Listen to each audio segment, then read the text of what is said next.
নমস্কার বন্ধুরা, job updates অ্যানিউশনের পক্ষ থেকে তোমাদের সকলকে জানাই স্বাগত। তো বন্ধুরা, অবশেষে বিএলআরওর অফিস থেকে তোমাদের নতুন বিজ্ঞপ্তি জারি হলো। মানে তোমাদের যে ল্যান্ড ডিপার্টমেন্ট রয়েছে সেইখানে তোমাদের কিন্তু ভূমি দপ্তরের পক্ষ থেকে নিয়োগ বিজ্ঞপ্তি প্রকাশ পেল, যেখানে তোমাদের প্রচুর শূন্যপদে নিয়োগ করা হচ্ছে।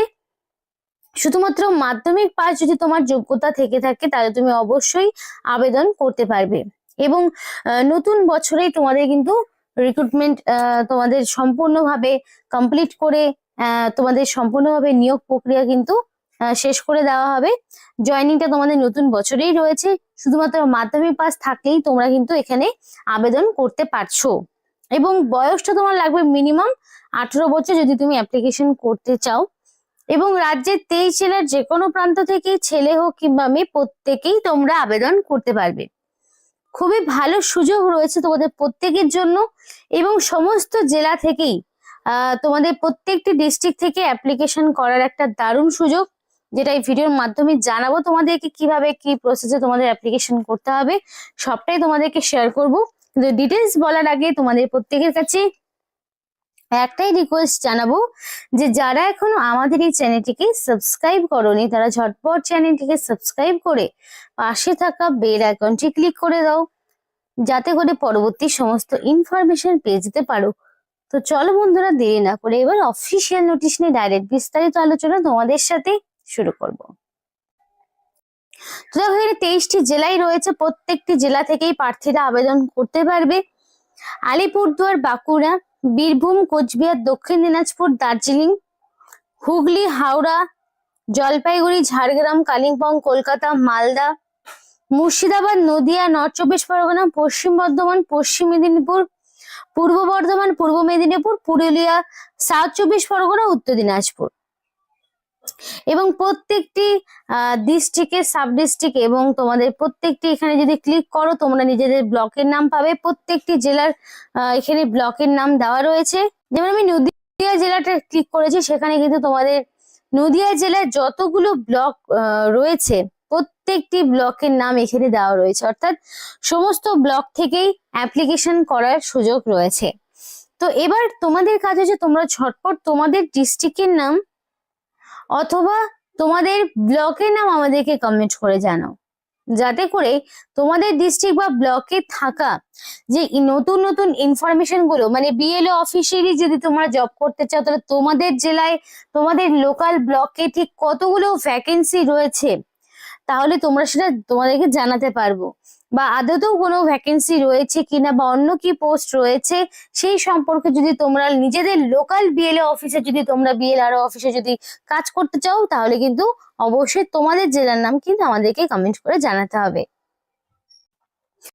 তো অ্যাপ্লিকেশনে তোমাদের অবশ্যই পেস্কাই ফরম্যাটে করতে হবে। তো এখানে যে বয়সের কথা বলা হয়েছে, তোমাদের বলেছিলাম মিনিমাম 18 বছর লাগবে তোমার অ্যাপ্লিকেশন করার বয়স। মানে অ্যাপ্লিকেশন করতে গেলে মিনিমাম 18 বছর এবং ম্যাক্সিমাম 35 বছর। অর্থাৎ 18 থেকে যাদের বয়স 35 বছরের মধ্যে তারা কিন্তু অবশ্যই এখানে আবেদন করতে পারবে। 18 থেকে 35 বছর তোমাদের ম্যাক্সিমাম এজ লিমিট। এবং তোমরা এখানে অবশ্যই একটা বয়সের ছাড় পাবে। কারা কারা পাবে? যারা ধরো ওবিসি প্রার্থী তারা 3 বছরের ছাড় পাবে।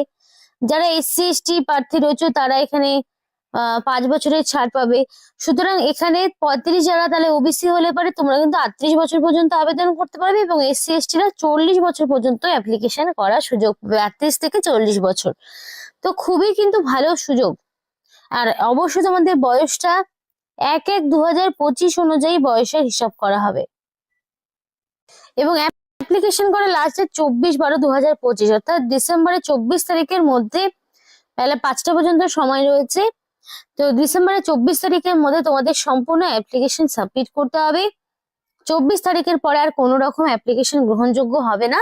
আর যেহেতু অফলাইন অ্যাপ্লিকেশন তো তোমাদের তো কোনো রকম এডিটন্ড থাকছে না, তাই যখন অ্যাপ্লিকেশন করবে সম্পূর্ণ সঠিক এবং নির্ভুল তথ্য দিয়েই অ্যাপ্লিকেশন করার চেষ্টা করবে, যাতে করে কোনো রকম ভুল ত্রুটি কিছু না হয়ে থাকে।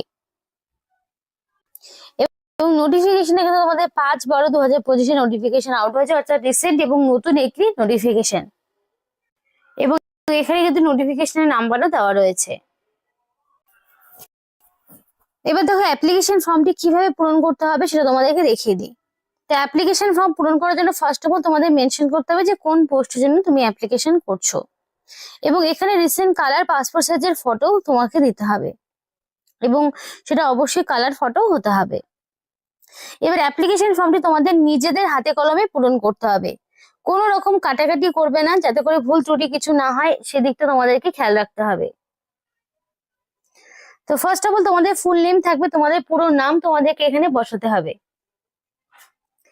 তারপরে এখানে তোমাদের যে নামটা থাকবে সেটা যাতে অবশ্যই মাধ্যমিক বা তার সমতুল্য পরীক্ষার অ্যাডমিটে যে নাম রয়েছে সেই নামটাই, সেই স্পেলিংটাই তোমাদের দিতে হবে। তারপর তোমার বাবার নাম, এখানে তোমাদের পার্মানেন্ট অ্যাড্রেস থাকবে। তো পার্মানেন্ট অ্যাড্রেসে করে তোমাদের ফার্স্ট অফ অল থাকবে তোমাদের village, post office, police station, district, pincode, state, overall সমস্ত ইনফরমেশন গুলো এক এক করে তোমাদের দিতে হবে পার্মানেন্ট অ্যাড্রেসের ঘরে।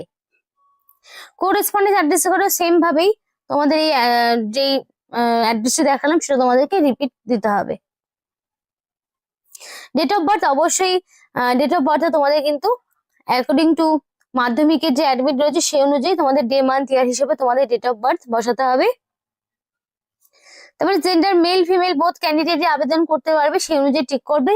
রিলিজন যে কোনো হতে পারে, কিন্তু ন্যাশনালিটি অবশ্যই ইন্ডিয়ান হতে হবে, ইন্ডিয়ান সিটিজেনশিপ ছাড়া তোমরা কিন্তু অ্যাপ্লিকেশন করতে পারবে না। ডোমিসাইল স্টেটের নাম তোমাদের দিতে হবে।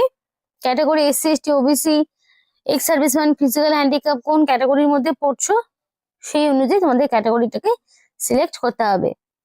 যদি এক্স সার্ভিসম্যান যারা আছো, মানে এখানে কিন্তু যারা ফ্রেশার্স ক্যান্ডিডেট এবং যারা এক্স সার্ভিসম্যান প্রত্যেকে আবেদন করতে পারবে, সুতরাং সেই অনুযায়ী তোমাদের এখানে যারা এক্স সার্ভিসম্যান রয়েছে তারা কিন্তু তাদের মতন করে এখানে অ্যাপ্লিকেশন ফর্মটি পূরণ করবে, date of joining, date of discharge সেই মতো পূরণ করবে, আর বাকিদের এটা পূরণ করতে হবে না, ফাঁকা রেখে দেবে। মেল আইডি, তো অ্যাপ্লিকেশন করতে অবশ্যই তো একটা ভ্যালিড মেল আইডি দিতে হবে, যাতে করে সিলেকশন প্রসেসে অল ইনফরমেশন তুমি পেয়ে যেতে পারো। কারণ কি এখানে কোনো রকমের বলে রাখি কোনো রকমের রিটেন টেস্ট হবে না, সরাসরি ওয়াক ইন ইন্টারভিউ এবং ডকুমেন্ট ভেরিফিকেশন করেই তোমাদেরকে নিয়োগ করানো হবে। মাত্র তোমাদের এখানে 5 নম্বরের একটা ইন্টারভিউ হবে, তার উপর বেস করে এখানে নিয়োগ হবে। টেলিফোন নাম্বার যদি থাকে দেবে, না থাকলে দেওয়ার প্রয়োজন নেই, মোবাইল নাম্বার দিতে হবে। এবার আছে এডুকেশনাল কোয়ালিফিকেশন। এডুকেশনাল কোয়ালিফিকেশনের ঘরে তোমার সমস্ত কোয়ালিফিকেশন এবং সেগুলো সাবজেক্ট, পার্সেন্টেজ, ইয়ার সব এক এক করে বসাতে হবে। কোয়ালিফিকেশন ফার্স্ট অফ অল থাকবে মাধ্যমিক, কি কি সাবজেক্ট ছিল, পার্সেন্টেজ, ইয়ার অফ পাসিং। উচ্চ মাধ্যমিক একইভাবে তোমাদের সমস্তটা দিতে হবে। তারপরে থাকবে গ্র্যাজুয়েশন। এবার কেউ চাইলে তুমি গ্র্যাজুয়েশন, উচ্চ মাধ্যমিক এগুলো তো তোমাকে দিতে হবে, তার কিন্তু কোনো মানে নেই, যার কোয়ালিফিকেশন থাকবে না সে দেবে না। এবার এক্সপিরিয়েন্স স্বাভাবিকভাবে সবার থাকতেও পারে আবার নাও থাকতে পারে, যার থাকবে সে দেবে, যার নেই তাকে দিতে হবে না। এবং শেষের দিকে কিন্তু একটা সিগনেচার অফ দ্য অ্যাপ্লিকেন্ট, তোমাদের সিগনেচার থাকবে, ডেট এবং প্লেস দিয়ে এই অ্যাপ্লিকেশন ফর্মটি তোমাদেরকে পূরণ করতে হবে। এবং এই অ্যাপ্লিকেশনটি ফর্ম পূরণ করার পর তোমাদের কিছু যাবতীয় ডকুমেন্টস যেগুলোকে সেলফ অ্যাটাস্টেড করে এটার সঙ্গে অ্যাটাচ করে দিতে হবে। তো সেই ডকুমেন্টস গুলো কি কি সেটা একবার বলে দেই। তো সেই ডকুমেন্টস গুলি হলো তোমাদের ফার্স্ট অফ অল থাকবে মাধ্যমিক পাশের যে অ্যাডমিট, সেটা তোমাদের এজ প্রুফ হিসাবে দিতে হবে। তারপরে তোমাদের থাকবে কি অ্যাড্রেস প্রুফ, অ্যাড্রেস প্রুফ হিসাবে আধার, ভোটার এগুলোর মধ্যে যে কোনো একটি, caste certificate, caste certificate any category, যে যদি তুমি ইউআর হতো তাহলে দিতে হচ্ছে না, বাকি ক্যাটাগরিকে তো দিতে হবে। তারপরে তোমাদের এখানে একটা আইডি প্রুফ দিতে হবে, রিসেন্ট কালার পাসপোর্ট সাইজের ফটো দিতে হবে, এবং প্রত্যেকটি ডকুমেন্টস কে সেলফ অ্যাটাস্টেড করিয়ে দেবে, বিকজ সেলফ অ্যাটাস্টেড ছাড়া ডকুমেন্টস এর কোনো রকম ভ্যালিডিটি থাকে না। এবং এই ডকুমেন্টস গুলি তোমাদের আবার যখন ডকুমেন্ট ভেরিফিকেশন হবে তখন কিন্তু নিয়ে যেতে হবে, তো এই জিনিসটা মাথায় রাখবে। এবং বর্তমানে তোমাদের এই যে ডিস্ট্রিক্ট গুলো দেওয়া রয়েছে এই ডিস্ট্রিক্ট গুলোর আন্ডারে তোমাদের কিন্তু নিয়োগ হচ্ছে। বাকি সমস্ত ডিস্ট্রিক্ট থেকে আগামীতে আপডেট আসছে, তো অবশ্যই তোমাদের কিন্তু কমেন্ট করে জানাতে হবে তোমাদের ডিস্ট্রিক্টের নাম। এবং তোমাদের কিন্তু এই যে ঠিকানা রয়েছে এই ঠিকানায় কিন্তু তোমাদের অ্যাপ্লিকেশন ফর্ম পাঠাতে হবে নির্দিষ্ট সময়ের মধ্যে। আর এখানে তোমাদের কিন্তু ক্লার্ক পোস্টে নিয়োগ হচ্ছে, যেখানে তোমাদের মিনিমাম রাখছে মাধ্যমিক পাস। BLRO অফিসের পক্ষ থেকে ক্লার্ক পোস্টে মাধ্যমিক পাশে নিয়োগ হচ্ছে। তো এই ছিল আজকে সম্পূর্ণ ভিডিও। ভালো লাগলে অবশ্যই লাইক এবং চ্যানেলটিকে সাবস্ক্রাইব করে আমাদের সাপোর্ট করো, আমাদের সাথে থেকো, পাশে থেকো। আর ভিডিওটি সম্পূর্ণ দেখার জন্য তোমাদের সকলকে জানাই অসংখ্য ধন্যবাদ।